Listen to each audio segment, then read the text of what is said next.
Alright guys, time to put your pens away. Theory is done, and we're leaving on a school trip to switch to the practical part.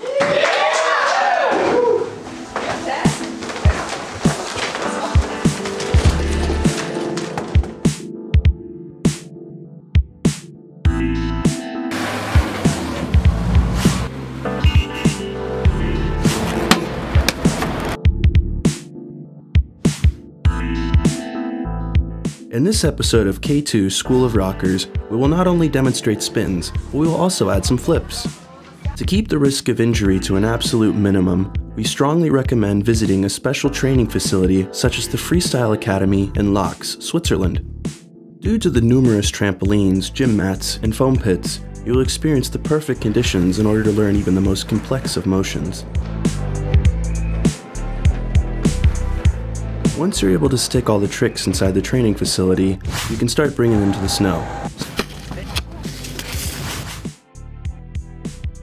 A big advantage when it comes to the backflip is the fact that you will not have to switch direction during the entire trick. In order to make this one smooth move, throw your head back into your neck and push your hips forward as you initiate the backflip. This is a critical point.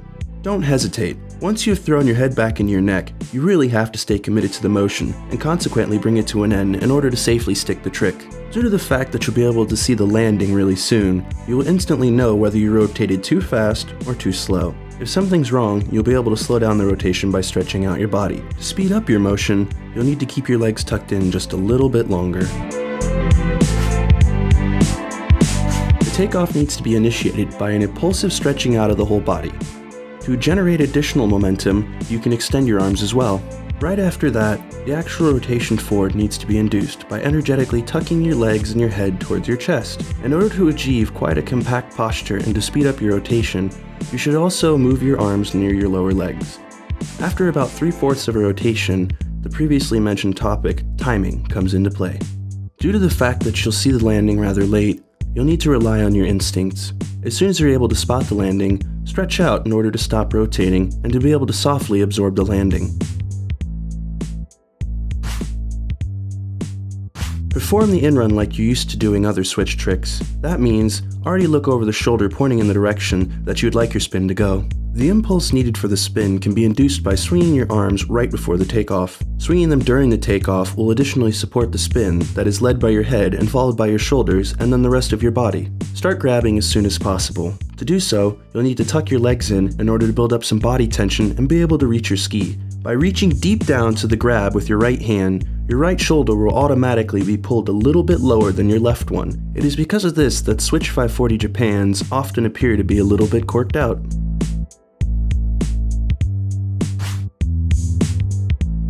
By doing a smooth turn while approaching the kicker, you can literally use the in-run to be carried into the trick.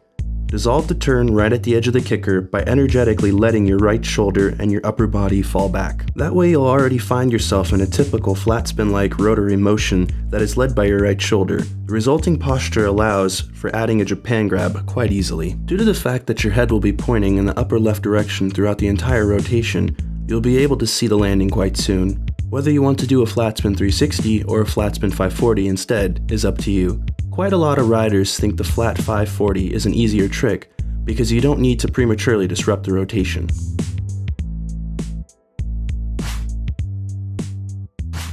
Since you're already familiar with doing 360s and 540s, the 720 shouldn't be much of a problem. The most important part is to put more emphasis in the initiation of the spin compared to the 540. Should you, despite all efforts, not be able to spin a whole 720 degrees, you might want to try stepping it up to the next bigger kicker. As with any other trick, adding a safety grab to the 720 will help you maintain control during the air time.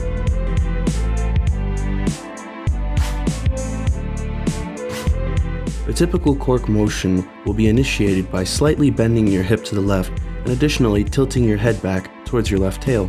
Grab the right tail with your right hand after having spun about 180 degrees. You can simplify things by crossing both skis in order to bring the tail closer to the hand that's about to grab it. After about 540 degrees of the rotation, you will start preparing for the landing by dissolving the grab as well as the cork motion. By setting the in-run a little sideways, you'll need to pop off the foot facing away from the rail a little bit stronger. This way you'll be able to overcome any distance between yourself and the obstacle. After the takeoff, it's time to land on the rail with your legs apart. A wide stance will allow you to center your weight and maintain a low center of gravity. It's basically the same as if you were sliding a box, but with rails, all the motions need to be performed way more precisely.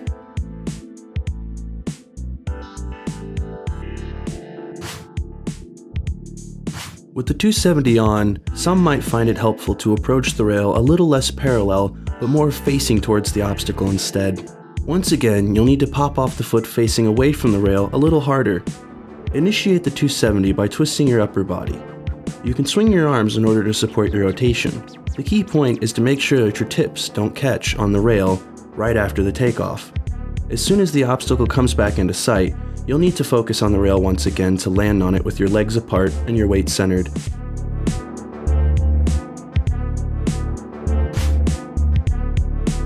The most obvious characteristic of a lipslide is that you don't jump on the rail from the side like you would usually do. To perform a lipslide, a left side spinner doesn't approach from the right side of the rail, but from the left. Keep in mind to set your in-run a little sideways and parallel in relation to the obstacle, of course this time coming from the left side.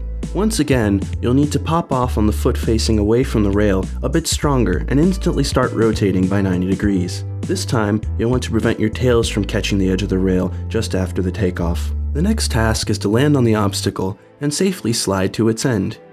Once you've reached it, apply some pressure to the heel of your downhill ski as well as to the toes of your other ski in order to initiate the 270 off. The in-run once again is set to start from the left side of the rail, only this time switch.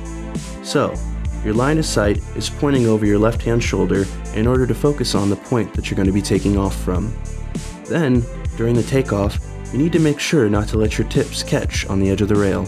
Focus on the end of the rail while sliding, and finally initiate the rotation by putting weight on the toes of your downhill ski as well as the heel of your uphill ski. Right after the takeoff from the right side of the obstacle, you can try and bounce against it in order to simplify the next step. You need to instantly apply pressure to the heel of your downhill ski to initiate the frontside change, which is basically a 180 on the rail. It's necessary for you to energetically pop off the rail and subsequently twist your head and body to make the 180 happen.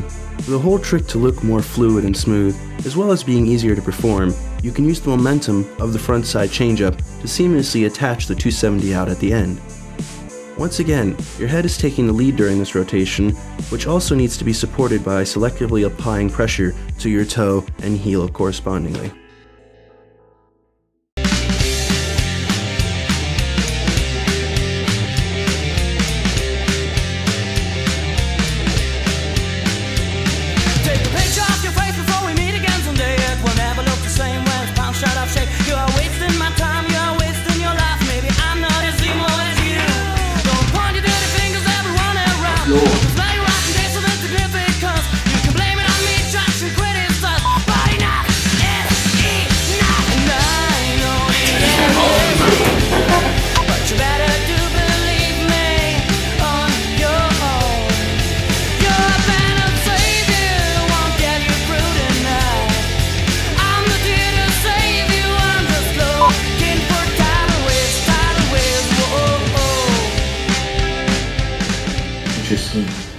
By reaching down to grab with that one. That way, the switch 5 Japan.